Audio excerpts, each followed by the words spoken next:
After about 2 years of doing car videos, I am standing in front of one of the highest performance four-door cars in the entire world. And that's a strange statement when I say it's a Dodge Charger Hellcat. In that vein, the exterior. Now, this body structure has been recycled for, well, about 11 years now. I will give it this. The Charger has unique styling. It looks like a Dodge product. That's because this is old school Chrysler before the whole FCA merger thing happened. When you look at it, if you're a Mopar person, if you're a Dodge Chrysler person, you're gonna love this. But I can tell you one of the most negative parts about it is so many people associate this with fleet cars, rental cars, cop cars, that it lacks just any type of prestige anymore. Now, I do think it has a huge element of that sleeper factor. There is no other car on the road that is like this, that just can take anything out there and look so mundane at the same time. Now, before you go off on the mundane comment, I'm talking about the entire car as a whole, the entire package, interior and exterior. Now, there are certain elements of it that are amazing, like this front end, the air inlet, the hood venting, the shape of the bumper, the headlights, the grille is just top notch for a muscle car. And this is beyond a muscle car when you really look at it that way. Now, when you get past the front end and you get to the side, well, this is what I'm talking about. It's fleet car. It looks like all the rest of them. The body lines just look a little bit dated here. And then to add injury to insult, this car has these optional carbon fiber decals. It's just vinyl that looks like carbon fiber, and that's a $1,000 option. Now, obviously, you don't have to get that, and I definitely wouldn't. It would make it look a lot more sleeper without it. Now, statistically speaking, it appears as though people are losing interest in four-door cars, and they're moving to SUVs and cute utes. Well, taking a look at this trunk here, I don't see a problem with this. There is a shitload of cargo capacity. Just look at it. First thing is I can store my fourth ex-wife's ashes in here. I can fit my muscle milk, my protein bars, a small weight set, and of course my penis pump and Rogaine 12-pack. So for me, it works for everything. Now, if you're a family, chances are you're gonna fit a lot of things in here. I'm sure you can fit strollers or, cat food, whatever you use. But the point is, this is such a usable space. I would be surprised that many people complain about it. Let's head in the shop and take a look at the mechanicals.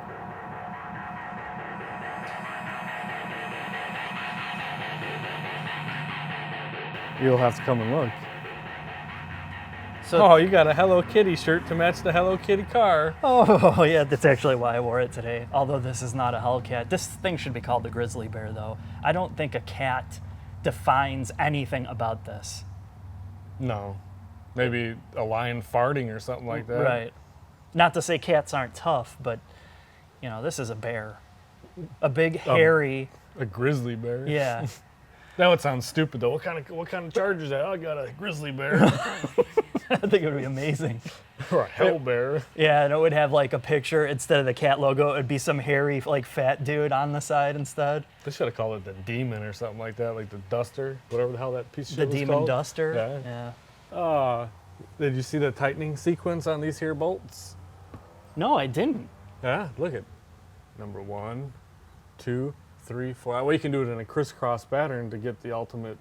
The ultimate rigidity? Yeah. Well, this is I mean, look at that. That's a huge part of the chassis rigidity. That's what ties everything together.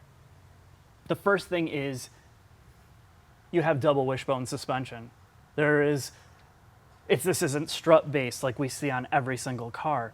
That's shocking. Well, mostly the reason why we don't see this as much is it's been reserved for higher end vehicles or luxury cars. And the major reason is, well, it's packaging. Double wishbone takes up more room. The next part is these Brembo brakes. They are a true dual-piece or two-piece rotor design. The hat is removable from the disc, which makes replacements easier and, well, also could be more of a headache as you look at it that way. Now, what I really like is they are a slotted design. These are not cross-drilled.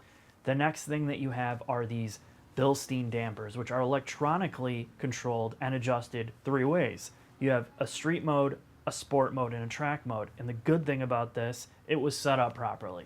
Last but not least, you have hydraulic power steering. They did not use an electric power steering rack. So what you get is a powered unit here that has a lot of road feel, a lot of steering feedback.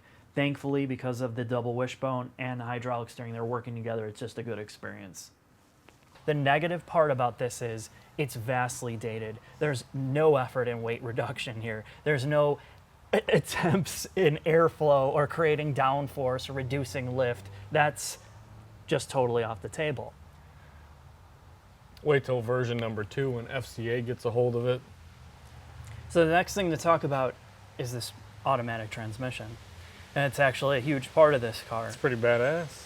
It is surprisingly badass. Except for, well, I guess it's not transmission related, but they need to relocate the paddles. Yes. Because one might change the radio station when they're going to shift. Right, yeah. The paddles aside, you would think you would want a manual transmission in this car. And if you get the Challenger, what you get is either the automatic or the manual. But the manual transmission is lifted out of the Viper. But it's even modified from the Viper. It's uprated and upgraded to handle the extra horsepower and torque for the Hellcat, which is a pretty cool thing because the Viper trans is pretty solid. The next thing is, if you choose the automatic, well, you're stuck with the automatic and the Charger, and you would think, oh, that's not going to be a good thing until you get behind the wheel. Guess I have to drive them both, but yeah, that's pretty damn good.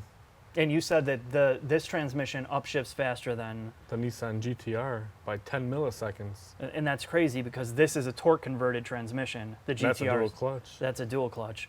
So we talk about this with the Lexus, right? People are like, oh, why don't they have a dual clutch? And then you get in it and drive it flat out, mind you. When you drive it flat out, it's like, wow, how the hell did they get this done? So this 8-speed... And how long is it going to last? Oh, right, exactly. That's another variable.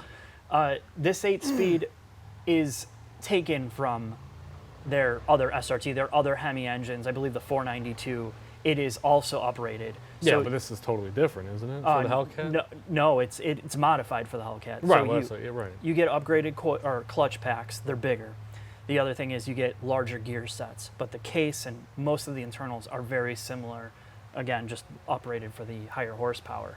When we move to the back, you have this exhaust system. And what you have here, Scott, I saw them. Dual valves, dual electronic flaps, which close to help prevent droning.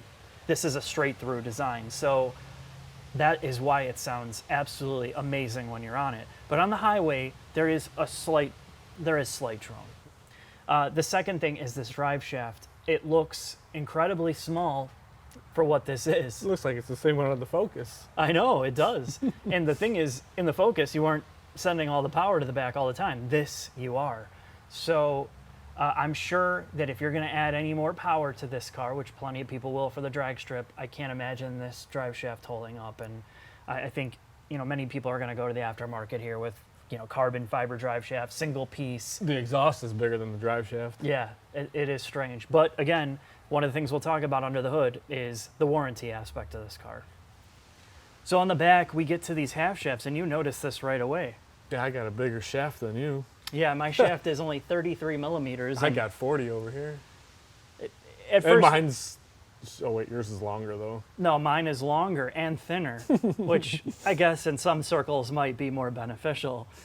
Now, you read that this setup, the unequal length setup and the different thickness is the reason why this car can put down a 10-second quarter mile. That's what they said, because it was NHRA certified, whatever, and it ended with talking about the unequal length shafts. And this is where the drivetrain engineering comes in.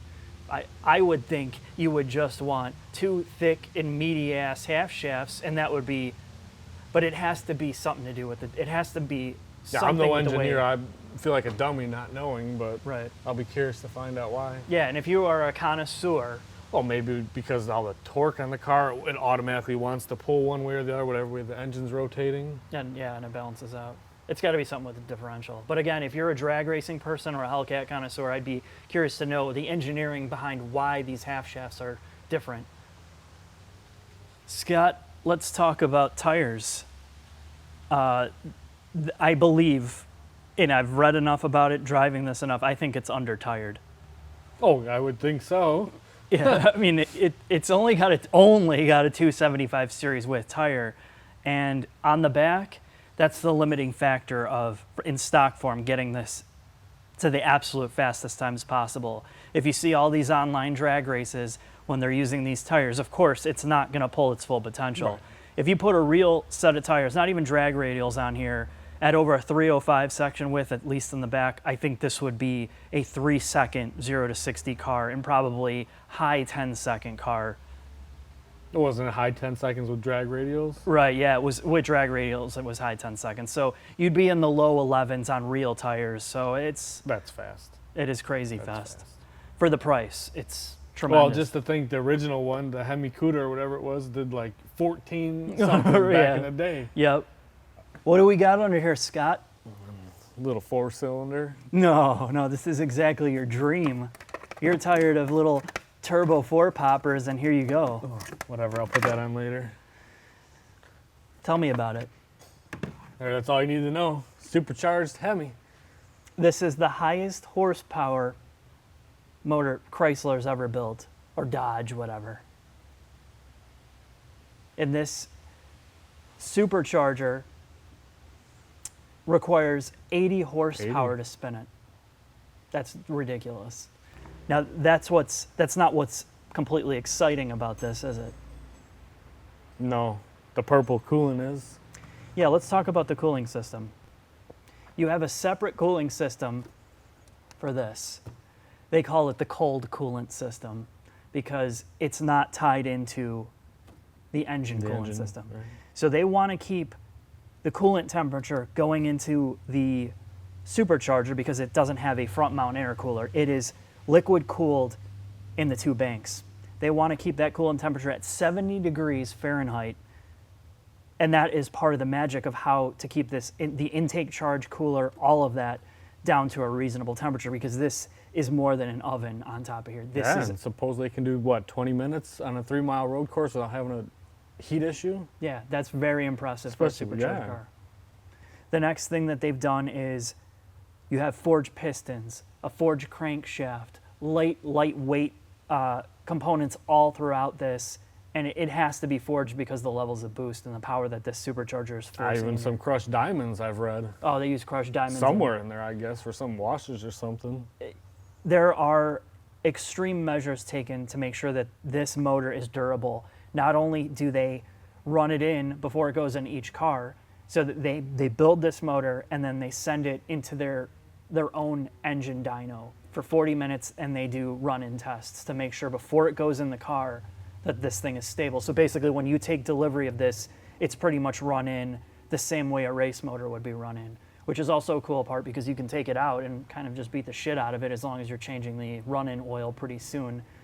That's another unique aspect of this motor. Yeah, this is pretty crazy. I will link some stuff below and in the written article so you can find out more about this motor, because this is not just a generic drop-in platform here. This is what makes the Hellcat so amazing to drive and why it really is special and not going to last. I don't see this being around for very long. Hopefully it is. Hopefully they put it in every car they have. Now, I've had the Charger and Challenger both on track, multiple tracks, and let's just take a look at the laps. That's what this car's all about, right?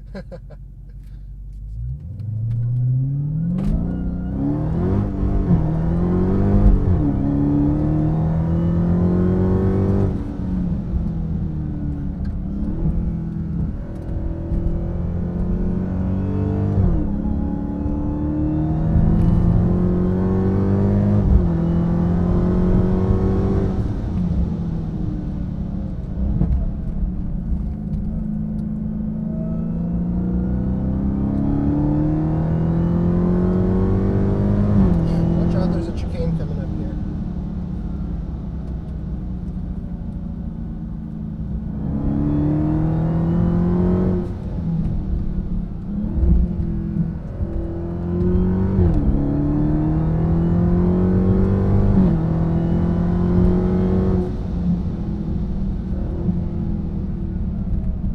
Man, this car feels heavy.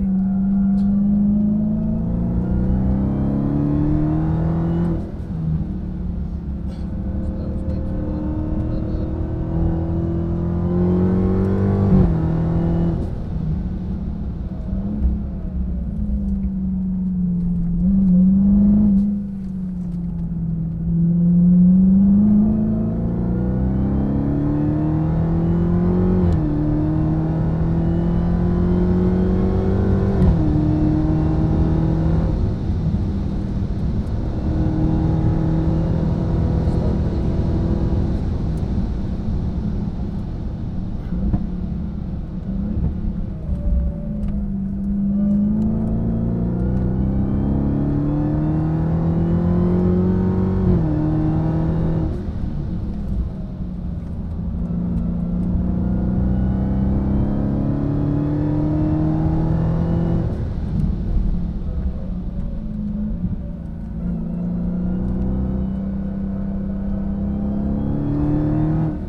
Now, after having the Hellcat on track, specifically Road America, you just can't wrap your head around how fast this is. I can't imagine too many vehicles keeping up with it.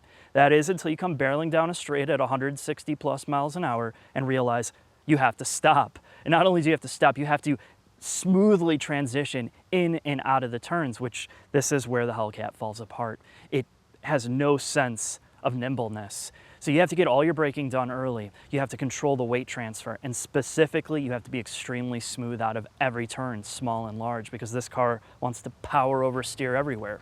So in the case of being a track vehicle, it's marginal at best. And if you're somebody that is more in tune with nimble, lightweight, agile, momentum-based cars, this is going to drive you nuts. But the cool part is you can take it to a track. It will run 20-minute sessions without any major problems. You can take it to a drag strip. And it's just one of the coolest parts about it. But we're going to have to see exactly how it does as driving on the street. We'll cover that in a little bit.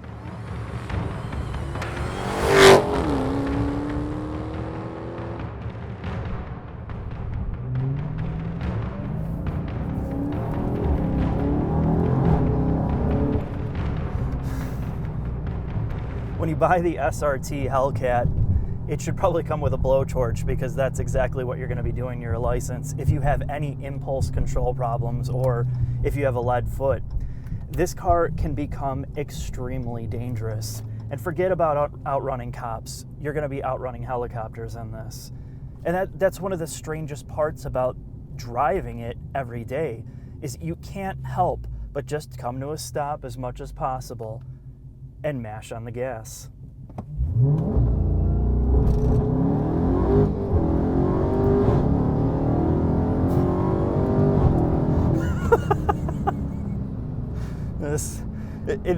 This is so ridiculous. Every time I get in here, regardless who gets in here, you just feel like you're on an amusement park ride. Let's take this through the turns, and it's wet, so this is going to be very uneventful. You break traction in any type of wet pavement with these tires. In throttle application, it's like touching a woman for the first time. You have to be so careful with how you get on the throttle. The traction control modes allow you to have a lot of fun, but it totally keeps the car in check unless you really get into the gas.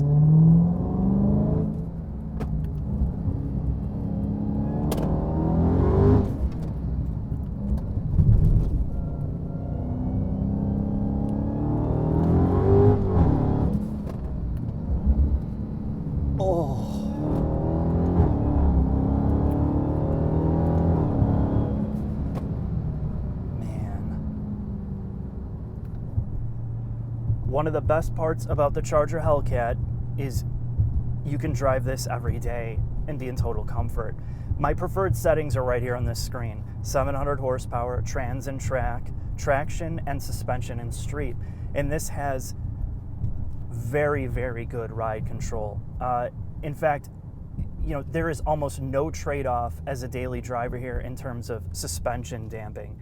Now, if you put it on track or sport, it does firm up. It gives you more ride control. It does give you more of that dampen ride, which a lot of people that like sports cars enjoy. But the thing is, you can leave it in street and it feels like most every other car. So much so that my father had surgery in Chicago, and it was over probably an hour and a half drive in traffic. I had the confidence to pick him up after he had his abdomen torn open. He got in this, and I asked him about halfway through the trip, how does it ride? And he said, it rides amazing. So it's one of those cars that at least you have the option with the adjustable dampers to go just hardcore and then soft if you really need it. Now, whether you're used to Asian cars, European cars, I can tell you one thing, it doesn't matter what type of enthusiast you are. If you enjoy nimble handling sports cars, lightweight, heavyweight, you get behind the Hellcat, it's going to change your perception about what horsepower can do to the driving experience. you forget about a lot of the things that we complain about with, well, it's not light enough, it doesn't turn in right, it doesn't have immediate braking. When you get in this car and you feel the acceleration of it, and you get anybody else in here, whether you're a Prius owner, not a car person, the smile that it puts on your face, just how over the top the acceleration is here is amazing. It will transform you, I promise.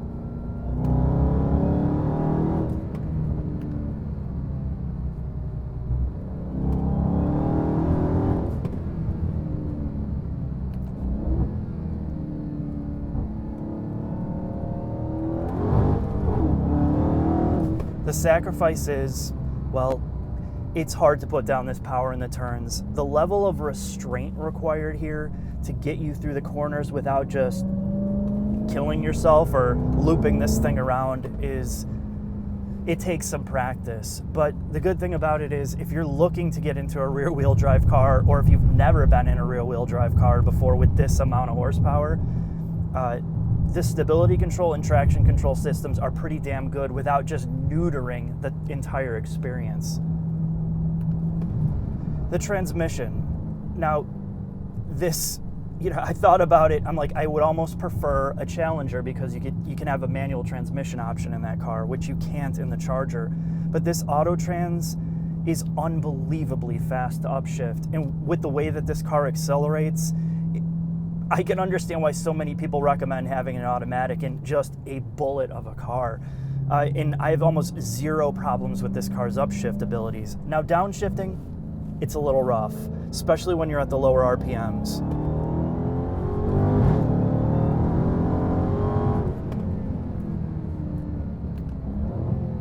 But when you get in the higher RPMs, braking traction already, third gear, when you get up in the higher RPMs, the downshifting speed increases. It's a lot smoother. But if you're trying to drive around in town and manually shifting this car at low RPMs, it feels like a torque converted automatic trying to go in manual mode. But everything else is amazing about it. These brakes are really good at bringing this car down. Now there is body, you feel the weight transfer from rear to the front. Whether it doesn't matter what mode you're in, street, track, or sport, there is some body control issues. And of course, it's a big platform. You can't hide the weight as much as they've tried to. But the whole point is brakes. They are legitimately amazing on here. I don't think you're gonna have any issues at all on the street, and I didn't see any issues on the track either. That says a lot. I'm gonna turn the traction to track here, and we're gonna turn in first and see how this guy kind of gets off the line.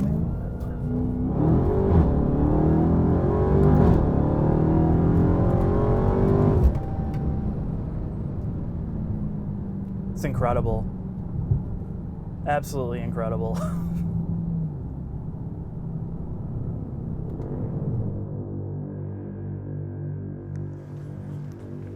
Yeah. When you get inside the Hellcat, you got two options. You have a red key and you have a black key. The black key only allows the car to operate in 500 horsepower mode. When you have the red key, it's balls to the wall. And the cool part is you can see it on the screen here, what key you have in the car. It's just a really great implementation of that feature. The next thing and the most important part about this interior are these seats. Now you get into sports cars with some Recaros that the bolsters are like concrete. Sitting in them in long periods of time can be an extremely frustrating and uncomfortable experience. I just got out of the Focus RS, and those are one of those seats that are absolutely not fat friendly. If you're carrying more weight and you're a bigger person, it can be absolutely embarrassing getting into cars like that. In the Hellcat, these Charger seats are some of the best and most comfortable I've ever been in for a sports car. The lower bolsters are comfortable. The fabric and the material is extra grippy. The actual rib cage area is not suffocating you. You could take a 700-mile trip in here and have almost no fatigue, and that carries right into the back seat.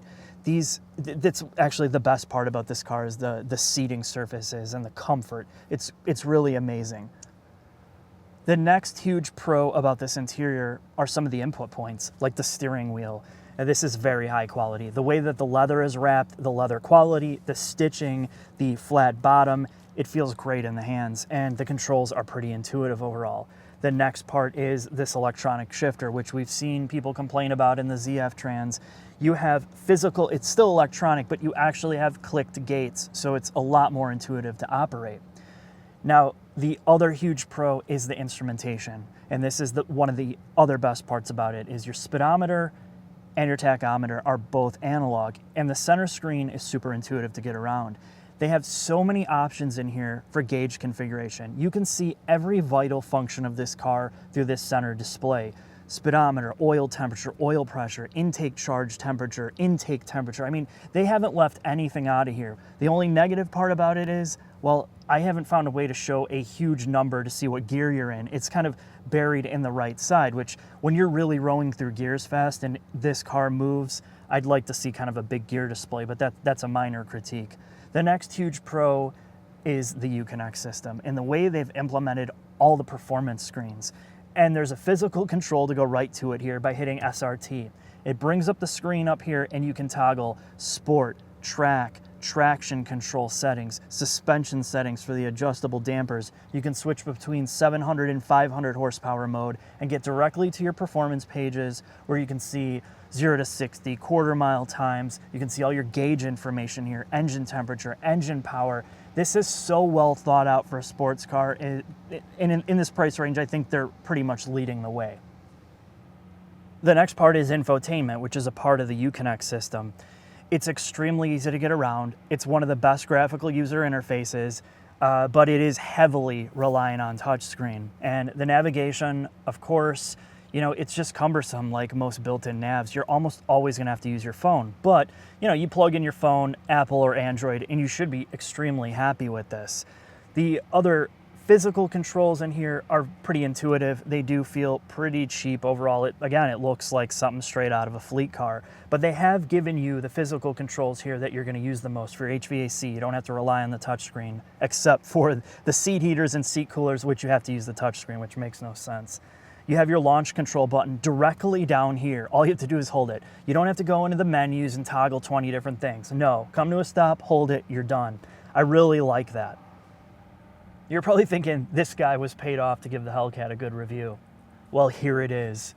The reality, if you took away the 700 horsepower, you took away this transmission, some of the input points in the seats, and you were just left with this interior, it's horrible. This is why so many people hated Chrysler in terms of aesthetics, level of design or lack thereof. This looks like they went to a 5th grade class and said, let's design our first car interior today and we'll give you a gold star. This upper dash trim is horrendous looking and feeling. Now the fit and finish, the actual gap in here, everything fits together real well, but it just looks so cheap. This is Renault fleet car here. And then they try to tart it up with this silverish, I don't know what it is, fake carbon fiber. It just does not work for me. And if you're somebody that is infatuated with having a quality interior or a prestige interior, this is gonna kill it for you unless you're addicted to speed like I was. Now, I'm gonna make an excuse for it here because you get so much from the performance of this car for the price that you cannot touch, that I'm gonna make the excuse for the interior. I couldn't live with it, but I would spend at least $5,000 to have this whole thing reupholstered, have the dash redone, the door panels, all the little chintzy shit in here, I would have redone. That's the only way I could live with it, I'll be just straight.